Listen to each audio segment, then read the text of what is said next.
Gary Galeno, Grindall61, has decided to join us tonight. This is a special broadcast. We're here to wake you up, tell you the truth. We're not going to tell you what you want to hear. We're going to tell you what you need to hear, folks. Gary, go right ahead. All right. Well, I'm here tonight because I want to talk about Donald Trump, President of the United States. Something that's been really weighing on me really the last couple of months. I kind of came to a realization, and that is that Trump is unstoppable. And we heard Mike Pence say that. Who was he talking to? Was it Netanyahu he said that to? It was a hot mic. I think it was over in Israel, and I think it was Netanyahu or somebody really high up in the Israeli government. Right. So, and that is the truth. Donald Trump is unstoppable, and I know to some people they think that's a great thing. But the problem is people in this country do not understand what his policies are. So on the one end, half the country, the supporters of the president, their attitude is, well, if Trump put his name on it and he signed it, then it has to be good. It must be America first. Therefore, I don't need to look into it. I don't need to question it. It's the right thing for the country. So that's half the country. The other half of the country, what I refer to now as the alleged opposition, they are not opposition at all. And what I mean by that is when I talk to Trump supporters and I bring up these issues, they always say, well, the media is so against him and all these entities and everyone's trying to stop him in the movies and the entertainment and the music and whatever, right? Everyone's against him. But the reality is, if you talk to anyone that really is against Trump, why are they against him in the first place? Well, they're against him because 4 years ago, he said that Mexicans were rapists, murderers, and drug dealers. That's it. There's really no other reason why they are against him. They're against Donald Trump because he's a mean-spirited, racist, bigoted old white man. That's why they're against Donald Trump. They're not against him because he's pushing because he funded the Real ID National ID card. They're not against him because during the campaign he made anti-vax statements and is now making pro-vax statements. They're not against him because he's pushing red flag laws. They're not against him for the USMCA bill that he just signed. They're not against him for pushing 5G. They're not against him for spending more than any other president than ever before him. They're not against him for growing the government more than any president before him. They're not against him for funding the military-industrial complex more than anyone has before him. They're against him because he's a racist. That's it. That is not opposition. If the opposition actually could sit down and lay out the points that I just made, we might actually be able to stop this guy a little more frequently. But instead, half the country says, well, if he did it, it must be good. The other half says, well, he's racist. So the only people that are opposing him are people like me, people like Joe, and we're the ones that are laying out the real issues. And because the opposition refuses to even look at his policy issues, all they look at is race all day long, there is no opposition because no one's actually opposing what Donald Trump is doing. So with that said, recently we've had this coronavirus thing going on, and we've also had impeachment going on. And during all of this distraction, Donald Trump signed, it was passed by the House and the Senate, and it was signed by the president. He signed the USMCA bill. USMCA is not United States Marine Corps of America. It's the United States, Mexico, and Canada agreement. Now, obviously, I'm aware of the scam of Washington, D.C. I actually lived there for a while, so no one has to explain to me how big of a scam the whole political structure is. But here's what really opened my eyes very recently about how big of a scam this whole thing is. A total psyop. This coronavirus combined with the impeachment, with the fact that they had all that going on, and then he signs this USMCA bill. I've talked to 4 people that are, well, one that's not, but 3 others that are Trump supporters, and I asked them as a test, do you know what USMCA is? Nobody knows what this bill is. It's a success. It's a success, exactly. So, and I said that during Obama's tenure, that the most transformative legislation that I had seen in my lifetime was Obamacare. This USMCA is on that level. This is transformative legislation. This will go down. This will be his legacy. And so this was the psyop. I don't have the dates, off the top of my head, but on one day the House of Representatives voted to impeach the president. Okay, so they're telling the world that he's so bad that we have to have him removed from office, that he's a criminal, and that we're indicting him, and that we have to have a trial. That's what the House of Representatives said on the day they impeached him. The very next day, that same House of Representatives, led by Nancy Pelosi, they passed Trump's USMCA bill. So if he's so bad and he has to be taken out of office, then why are they giving him his biggest legislative achievement of his presidency? The one where he's going to go out on all the rallies now and say, I got USMCA passed. And one more thing about that, too. During the campaign, very early on, Donald Trump was saying that I'm going to cancel NAFTA. I'm going to cancel it. That didn't last very long because probably someone talked to him and said, we're not going to allow you to do that. And that would have been America first, canceling NAFTA. Then he changed his tune and he started saying, I'm going to renegotiate NAFTA. And that's what USMCA is. USMCA is NAFTA Part 2.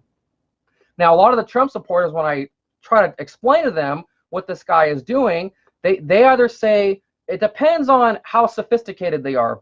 The lesser sophisticated Trump supporters, they say, oh, African-American unemployment is at record lows in the stock market, in the economy, and that's all they have. Because again, no one in this country actually knows what his policies are.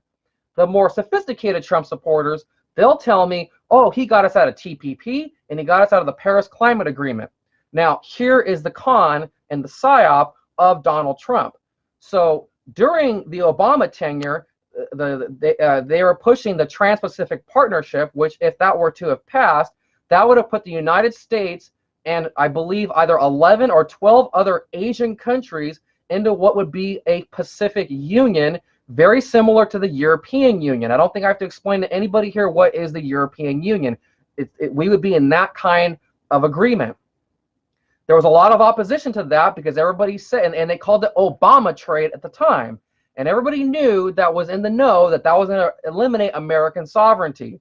And then Hillary Clinton, there was a video of her where she said that the Trans-Pacific Partnership was the gold standard of trade deals. And and I was pushing that video like crazy because I was saying at the time, if we don't elect Trump, because Trump was against Trans-Pacific Partnership. He said on day one he would kill that deal. And then Hillary tried to pretend like she tried to walk back that original statement, but it was already too late for her, at least in regard to that particular issue. So day one of Trump's presidency, he actually kept his promise. He signed some kind of order saying that we're no longer in the Trans-Pacific, that we're no longer going to do it. And it's a little complex. I don't want to get into all the details of it, but there was something called TPA and there was also TPP.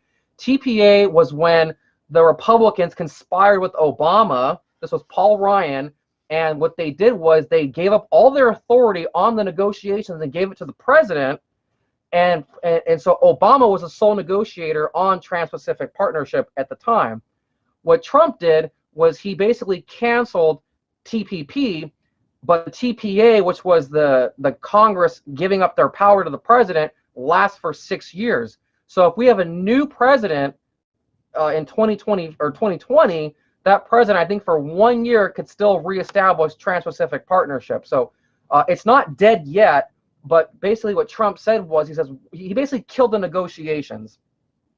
So we're all happy. Trump gets us out of TPP, at least for 4 years. And then what does he do? He does what he's been doing for the last 3 years. They took Trans-Pacific Partnership, they repackaged it, they gave it a different name, they changed the countries, and they just passed it. I also mentioned the Paris Climate Agreement because the exact same thing has happened. He signed something or an order or whatever they do saying that we're not going to participate anymore in the Paris Climate Agreement, and I'm not even sure if that's even happened or not. There was a hard deadline sometime in 2019, which has since passed, and I know for a fact that if we really got out of that, there would have been a big lefty media meltdown, which there wasn't. So I don't really know if we really got out of the Paris Climate Agreement or not. But aside from that, they then took the Paris Climate Agreement, repackaged it, renamed it, and that is in the USMCA bill. So the USMCA bill is a combination of the Trans-Pacific Partnership and the Paris Climate Agreement. So for a few more minutes, if you don't mind, I want to explain what's in this bill. So the first thing, I'm going to stop. Go ahead. This man is a political science expert. Continue, please. All right. So the first thing that I want to go over that I had not gone over previously, I'm not sure if it's actually new, because I know things were pulled out and put in and all that in between all this process, but this is new to me. And one of the people that I worked with fighting this informed me on this. In this bill is something called the National Infrastructure Bank. And the first time I was ever exposed to this concept was about 3 years ago. We went to an event with a local congressman, Pete Aguilar. He represents the San Bernardino County area. We went to one of his events and taped it. And in that event, he was pushing at the time, this is back when Obama was still president, he was pushing at the time something called the National Infrastructure Bank. And I went, whoa, what's that, right? And to this day, I still don't really know what that entails, because it never happened back then. It was never really explained what it was, and it still has not been explained what it is. But I'm going to speculate on what it means, because I'm very familiar with this world of Agenda 21, Agenda 2030, and the USMCA bill is Agenda 2030. And I want to explain very briefly that most channels that I watch that discuss this issue don't know the difference between Agenda 21 and Agenda 2030. They just think they're the same thing, and they're two separate programs, two separate documents. So the 21 program, the one from the early 90s, 92, that Bush got us involved in, that was all local. So when your local city council is pushing this environmental crap, that was Agenda 21. The 2030 program is when your national government and internationally it gets pushed on you, and that's what the USMCA bill is. It's part of the 2030 program. So the National Infrastructure Bank, this is what what I think they're going to do. Pretty much every city in the country is bankrupt because of pension obligations and unfunded liabilities. And so as a result, they got to take the little free grant money anytime they can. Well, I'm of the opinion that the National Infrastructure Bank is going to federalize the grant program, where cities take grants. And that's what makes us part of the 2030 program. So let's say your city wants to redo the streets, or they want to fix some kind of infrastructure. When they go apply for grants, they're not going to apply at a more local level. They're going to apply with the National Infrastructure Bank. And then you only get the grant if you go along with the terms of the National Infrastructure Bank.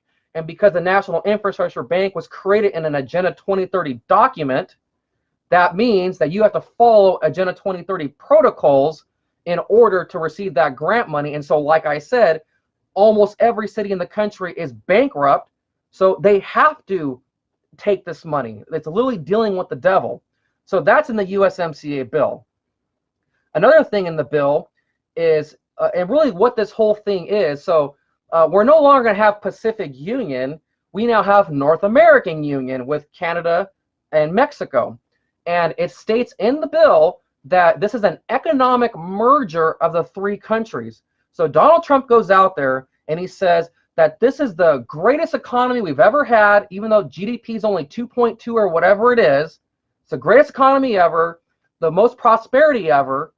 But then he signs a bill linking our economy with that of a socialist country, Canada, and a third world failed state of Mexico. So do you think that by us doing that, we're going to pull up Mexico, or is Mexico going to pull us down? And I'm of the opinion that they're going to pull us down with them. So we are now merged economically with the United States, or with Canada and Mexico. All you guys that are for the wall, that are against illegal immigration, the European Union, when that was created, that was about the movement of goods and people. That's what this is. This is about the movement of goods, services, and people. So if you think that we're going to stop this immigration, or illegal immigration for that matter, President Trump just completely signed the death knell of that policy. There's never going to be a wall now. There's never going to be any kind of real fight on illegal immigration. And there never will be any deportations going forward, because think about it. What was Trump saying in the campaign about NAFTA?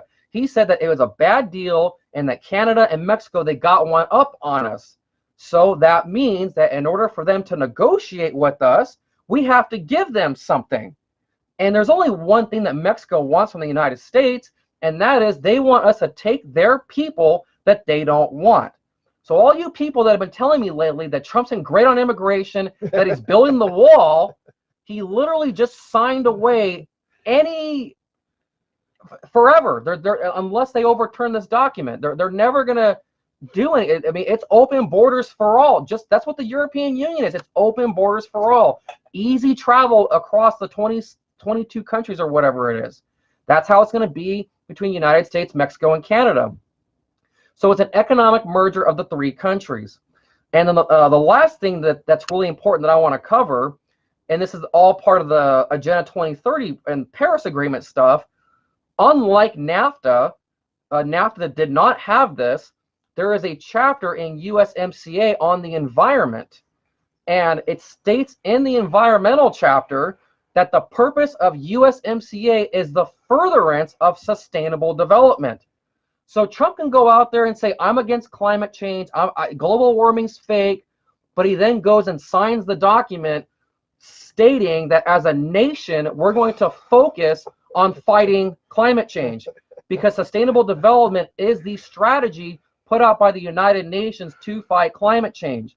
So for those of you that have watched my videos on the Grindall 61 channel for years and years and years, you saw all the crap that they were doing in my city. You're going to now see that not only on a local level, but it's going to be pushed on a national level. So and so like I said, that's the PSYOP. The PSYOP was coronavirus, impeachment. I mean, come on, impeachment. I mean, we all knew they were never going to oust this guy. He just got acquitted today. Today, it just happened. And in the middle of all of that, this bill got signed, and nobody's talking about it. And you don't see the TV talking about it. None of the supporters are talking about it. The haters aren't talking about it. It got passed in the dark of night, and it's just going to be one of those like, oh, I guess Trump's going to be talking about it. But as he's talking about it, no one's going to know what it is. And they'll only know what it is when he goes, oh, I redid NAFTA. And his red hat wearing supporters are going to go, yay, this is what we voted for. No, this is not what you voted for. You did not vote for an economic merger of Canada, United States, and Mexico. And then let's throw the Paris Agreement in there because that's what's in there. And when I say Paris Agreement, it's not necessarily the agreement with with Paris where we got to pay fees and fines and money to these other countries, but the three countries have committed to fighting climate change via the fact that it says that the purpose of the document is to further sustainable development. It's pretty much well known at this point that Dick Cheney was the real president during the George W. Bush years, and very similarly, Donald Trump is not the president of the United States, but President Trump's job is to go out, while some feathers, do speeches, and sign the bills. But so it says the real president, Jared Kushner, was a key player in securing the United States-Mexico-Canada agreement. U.S. Trade Representative Robert Lighthizer told reporters in October 2018. I've said before, and I'll say it again, this agreement would not have happened if it wasn't for Jared. Kushner is a key player in securing a new trade deal with China. After seeing how Kushner was successful in securing USMCA, Trump instructed him to work on getting a new trade deal secure with China. So we got Kushner over in China. You got Kushner over doing USMCA. He's over in Israel, in the Middle East, securing a new two-state solution peace plan. The guy's everywhere.